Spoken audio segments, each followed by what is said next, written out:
ജീവിത പ്രതിസന്ധികൾക്കിടയിൽ ഒരാശ്വാസം തേടിയാണ് മലപ്പുറം വേങ്ങര ഊരകം സ്വദേശിയായ അബൂബക്കർ നവകേരള സദസ്സിൽ പരാതി നൽകിയത്.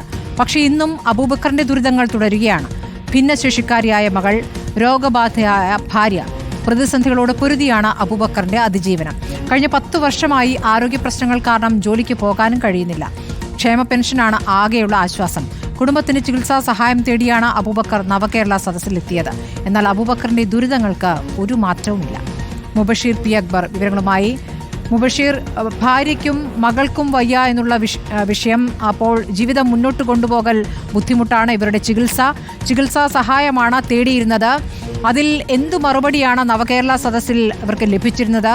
ഈ സാധാരണ ചികിത്സാ സഹായം നൽകുന്നതിൽ വലിയ പ്രതിസന്ധി ഉണ്ടാകില്ല, തടസ്സമില്ലാതെ നൽകുമെന്ന് ഉറപ്പ് കിട്ടിയ ശേഷം അത് ലഭിക്കാതിരിക്കുകയാണോ ചെയ്തത്, അതോ അതിൽ സാങ്കേതിക തടസ്സമുണ്ട് എന്ന് പറയുകയാണോ?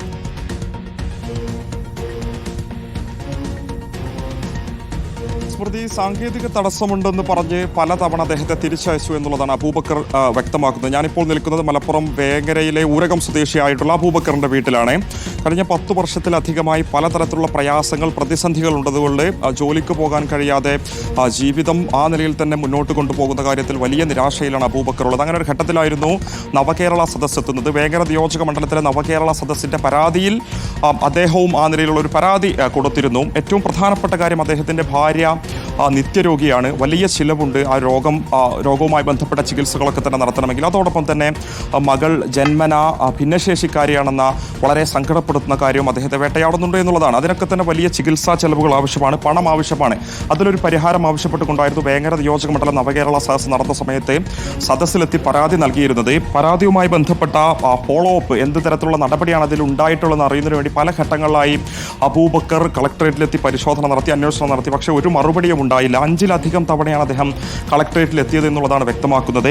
അബൂബക്കർ ഇവിടെയുണ്ട്, നമുക്ക് അദ്ദേഹത്തിൽ തന്നെ ചോദിക്കാം. പരാതി കൊടുത്തിട്ട് എത്ര തവണ ഇതുമായി ബന്ധപ്പെട്ട് അന്വേഷിക്കുന്നതിന് വേണ്ടി അങ്ങോട്ടേക്ക് പോയി നിൽക്കാം?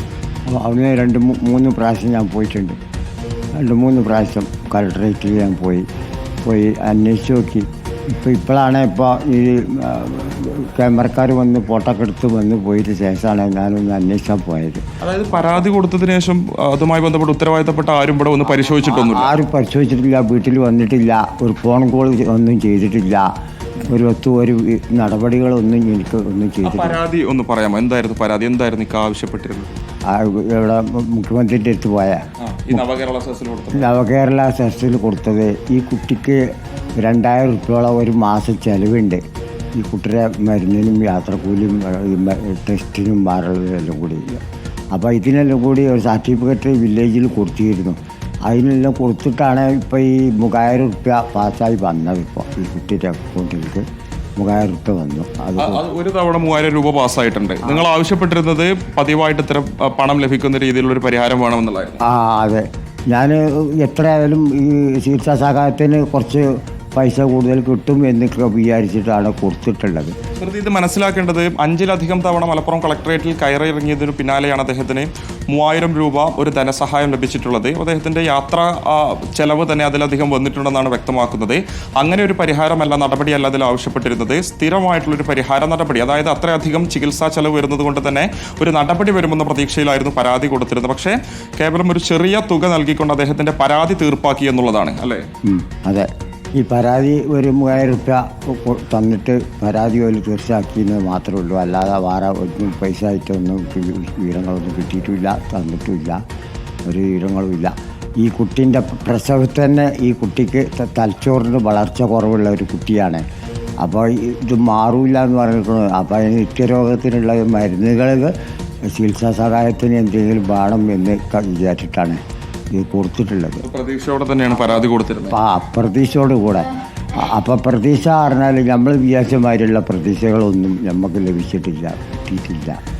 3000 രൂപ പറഞ്ഞാൽ ഒരു മാസം 2000 രൂപ നമുക്ക് ഇതിൽ ചിലവ്, അതും ചെറിയ സംഖ്യ ഞങ്ങൾ കൊടുത്തിട്ടുള്ളൂ. അതിൻ്റെ പുറമെ ഭാര്യ രോഗിയാണ്, ഭാര്യയുടെ ചികിത്സ ഒന്നും പൈസ ഇങ്ങനെ പോകുന്നുണ്ട്.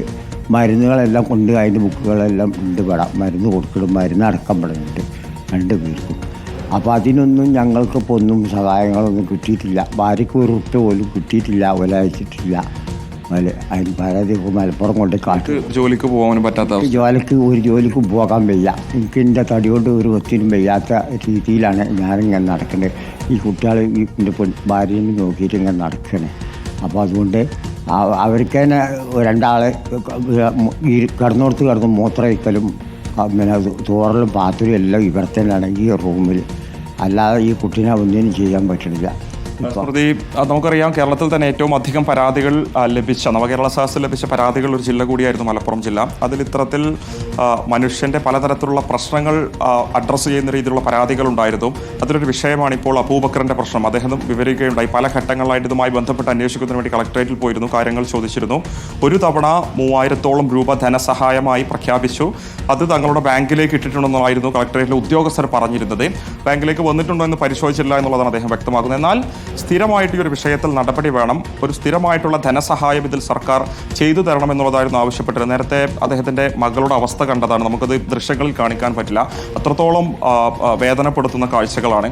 വലിയ ചികിത്സാ ചെലവ് വരുന്ന കാര്യമാണ്. അദ്ദേഹത്തിന് പലതരത്തിലുള്ള രോഗങ്ങൾ ഉള്ളതുകൊണ്ട് ഇപ്പോൾ ജോലിക്ക് പോകാൻ പറ്റാത്ത സാഹചര്യമാണ്. അത്തരത്തിൽ വലിയ പ്രതിസന്ധികൾ ഉണ്ടായിരുന്നു, പ്രശ്നങ്ങൾ ഉണ്ടായിരുന്നു. അത് ചൂണ്ടിക്കാണിച്ചുകൊണ്ടായിരുന്നു പരാതി കൊടുത്തിരുന്നത്. പരാതിയിൽ ഒരു തരത്തിലുള്ള നടപടിയും ഉണ്ടായില്ല എന്നുള്ളതാണ് മലപ്പുറം വേങ്ങരയിലെ അബൂബക്കർ നമ്മളോട് വ്യക്തമാക്കുന്നത്. സമാനമായ രീതിയിലുള്ള പല പ്രശ്നങ്ങൾ, പല പരാതികൾ മലപ്പുറം ജില്ലയിൽ ഉണ്ട് എന്നുള്ളതാണ് ഇന്നിപ്പോൾ ഈ ഒരു ലൈവത്തോണുമായി ബന്ധപ്പെട്ട അന്വേഷണം നടത്തിയപ്പോൾ മലപ്പുറം ജില്ലയിൽ നിന്ന് നമുക്ക് ലഭിക്കുന്ന റിപ്പോർട്ടുകൾ. സ്മൃതി.